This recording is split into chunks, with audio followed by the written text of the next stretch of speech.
Mes bien chers amis, la fête de Pâques est pleine de surprises. Cette semaine, ce sera Pâques tous les jours. C'est l'octave de la résurrection. La fête de Pâques est pleine de surprises, car lorsqu'on va chercher Jésus, il n'est pas là. Et Jésus surgit au moment où on s'y attend le moins. On croit qu'il est mort, il est vivant. Et à chaque fois, il apparaît et il comble le cœur. Voilà le point commun à tous les récits de la résurrection.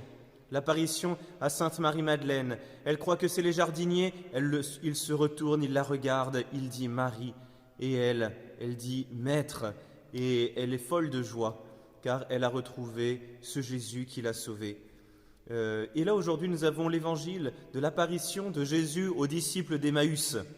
Ils sont tout pensifs, tout tristes, ils marchent sur le chemin, et Jésus fait mine de continuer. Oui, Jésus, finalement, fait semblant, il surprend sans cesse tous ceux qu'il va croiser, et on imagine finalement, c'est une sorte de...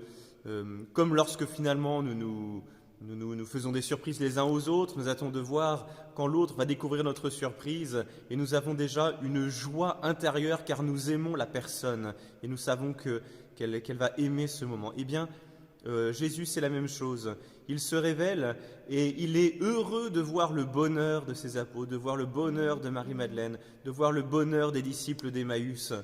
Et lorsqu'il se retrouve avec eux, eh bien, c'est complètement différent de avant la Passion. Avant la Passion, il secouait souvent ses disciples, il annonçait un royaume à venir. Mais là, lorsqu'il les croise, il leur donne le royaume. Et par exemple, avec les disciples d'Emmaüs, ils s'arrêtent et ils rompent le pain. Voilà, finalement, la plénitude est déjà présente. Le royaume de Dieu est descendu parmi nous, car l'heure de Jésus est arrivée, tout est accompli et Jésus nous a sauvés. Voilà la grande nouvelle de la fête de la résurrection, de la fête de Pâques. Et pour les chrétiens, il n'y a rien qui puisse nous retirer cette espérance, cette foi et cette joie. Alors, bien chers amis, même si le confinement continue, soyons dans la joie pascale. La joie pascale est une grâce qu'il faut demander et insister. C'est une joie qu'il faut savoir provoquer surnaturellement dans notre cœur. Alors, passons ces quelques jours dans la joie et je vous propose, pendant les jours qui vont venir, de prendre à chaque fois l'évangile du jour. Nous avons sur toute la semaine étalé tous les évangiles des premières apparitions de Jésus après sa résurrection.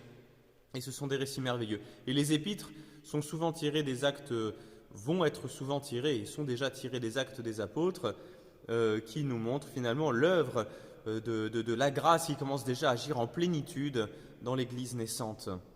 Alors, bonne fête de Pâques, et puis quant à nous, eh bien, si vous voulez bien, nous nous retrouverons à la fin de la semaine ou la semaine prochaine pour pouvoir vivre cette fête, cette semaine pascale en totalité. Eh bien, je me propose un certain temps de déconnexion et donc nous allons interrompre notre petit cycle de vidéos, mais c'est pour mieux les reprendre.